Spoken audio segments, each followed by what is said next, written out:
In this Insane 4 Super City Rampage, I'm going to show you what mistakes will take you down and what you need to do to beat this really angry boss. This is Legendary Tactics. Alright, so I'm going to chronicle all the failures here. I'm playing with absolute strangers. Just want to see what random mix I get. Not bad. Bull is fine. Don't mind a little extra speed up there. But unfortunately, Bull just dove right in and left me, so I couldn't get into the fight. So that was his first mistake. That's really problematic. With this, you got to work as a team. And here's Bull getting way too low. He uses his super to escape, which is fine. He gets away. But that boss is going to track you down. He can outrun everybody. And Bull is getting in way too close there. So you need to keep your distance, Bull. So that's unfortunate that Bull seems to be rather foolish. And unfortunately, in Super City Rampage, he died again. If one teammate is dying, then you're all going to die. So we are not going to beat this. I mean, 20% is not terrible for a first kick at it there. But remember, we're on Insane 4 here, so we needed to beat normal. We beat hard, expert, master, insane, insane 2, insane 3. We're up to Insane 4, so you gotta be decent, you gotta be intentional. Here I am fighting by myself. My allies didn't even bother to join me, so that was a problem. And they also chose really useless characters who either need to be in way too close or just don't do enough damage. I mean, there's never a time you need to shoot around a corner, so that doesn't make any sense. So I was essentially fighting on my own. 35% is terrible, so don't pick those brawlers. 8-bit's fine. So I love this comp because 8-bit can unleash some massive damage. We can separate our damage circles of doom and make sure that we've always got those in different locations. 8-bit is awesome because he can escape, because he's got his teleport. And my level 10 power means I have a giant circle of doom, so we can really unload on him. His problem is he's a little bit slow, so the boss just caught both my partners because they're not keeping their distance and they're not teleporting out. So Pam's other job when she's in there is to absorb damage, because she can run in, heal up, and she's great. But this Pam, unfortunately, is trapped in the corner, so I'm going to advise that you don't do that. So #1 rule to beat this is to not die, and as you can see, both my teammates were dead multiple times, so that is completely useless. Now remember, there's a 20-second respawn, so if you're gonna die, then you're out of the game for 20 seconds, and that's really valuable because when you get down to it, you don't have a lot of room to spare. So here I am getting munched a bit. Luckily I was able to escape because he's always gonna go for any obstacles in his way before he takes you out, so bear that in mind. So my teammate going down there, not great. Rosa's fine, but the problem is she doesn't have much. I mean, she can get in, she can do some damage, but healing in a bush isn't really going to do much for her when there aren't a lot of bushes in this game. So she's not really a great pick for this level, so bye-bye. We did get down to 7%, that's pretty solid. But this boss, he can outrun everybody. Pam, I mean, he's so quick. Now, we could, of course, do the cheat, which is bow 3 times over, and you just lock them and freeze them, lock them, freeze them, and you charge up. All 3 of you have the level 10 charge. The bear is interesting for this, for Nita, but unfortunately, the bear goes down so quickly that he's not all that effective. So Pam's fine. Her health is getting way too low, and she's running in too close especially when the boss is angry. So that's a huge mistake there, Pam. Not really too keen on that.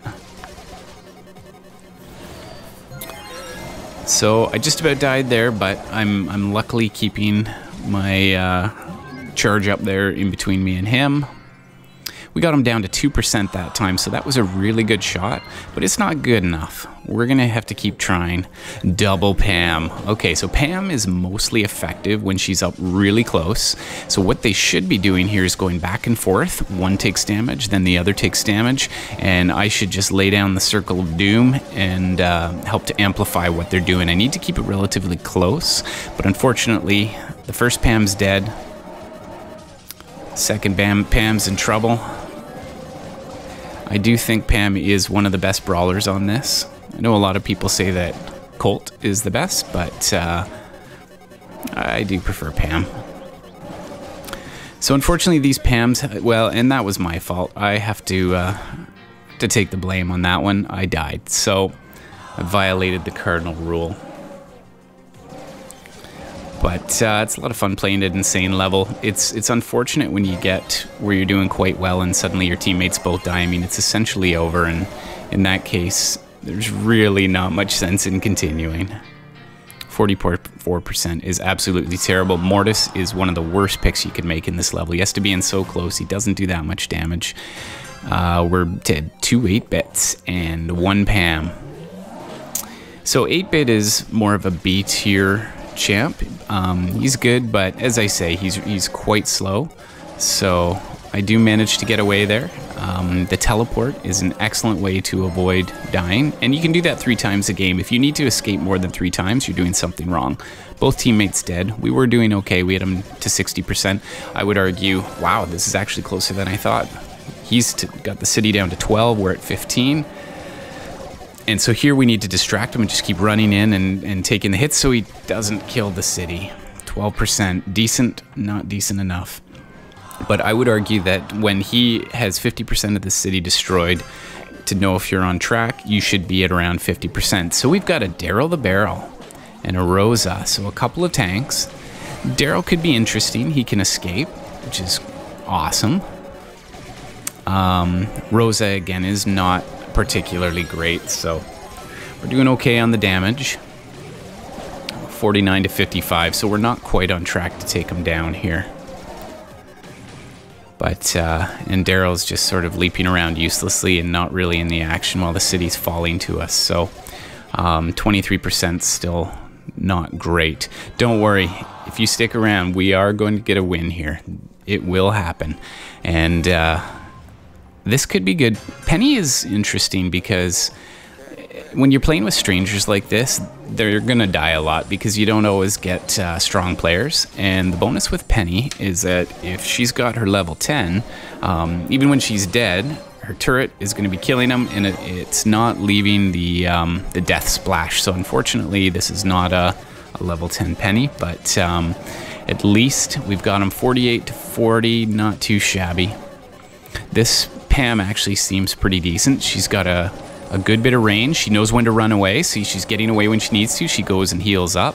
I'm going for the damage here. Penny's once again dead, but her turret is still there, plugging away. So even with just 2 of us, we might be able to do this. The city's down to 6%. We're at 17, so we've got a long way to go. But you know what? If we can just go back and forth, Penny goes in, or Pam goes in, takes some damage. I'll go in, take some damage. We're going to alternate back and forth. We'll let the boss take the cannon out. It's down to 9%, 9 to 6. We are doing quite well. 5 to 6. We pulled ahead. Can we do it? Just the 2 of us. Yeah. Penny is going to die fast. And we did it. Finally, yes. Insane Challenge 4 is cleared.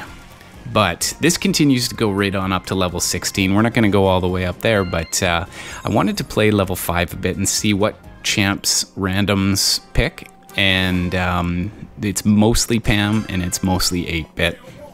So stick around. I want to actually face off with 3 8-bits and 3 Pams and see which of those combos is better. So yeah, this one, that was a complete and abject failure. Every time you increase a level at Insane, the boss gets 10% more, I believe it's damage, maybe health, but I think it's damage, so. Okay, so we've got a couple of heavy-duty guys, but I mean, if they're gonna die that fast, then there is no sense in continuing to here. I might as well let this one come to an end. Alright, so here we go.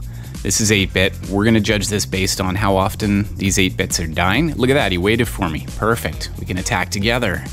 And we're also going to judge it based on what the final health is of the boss to see if 3 Pams or 3 8-bits are better. You can only do this if you're playing with strangers because with friends you can't all choose 8-bit, so this makes it a lot of fun that you can randomly get this comp. Oh yes, 54 to 43. It's not bad, we're not on track to beat them. 27 to 3. Yeah, okay, so the final score is 26 for the 8-bits, and they did okay. But he doesn't quite meet the grade. Let's check out how we do. All three of us are going to launch in there. We've got 3 tanks, 3 Pams, and we're just going to sit there, get in close, hit him and heal, hit him and heal. I have a feeling our damage output is not going to be high enough. You need an ADC, and unfortunately she is not it. But at least the lack of dying is a bonus. So down to 27%. City's at 15. All right, 21. So we've already beaten 8-bit. That is the winner. This is Legendary Tactics. If you learned anything or got any value from this video, hopefully this has helped you beat some of these insane levels. Please like and subscribe, and we'll catch you another time with Brawl Stars.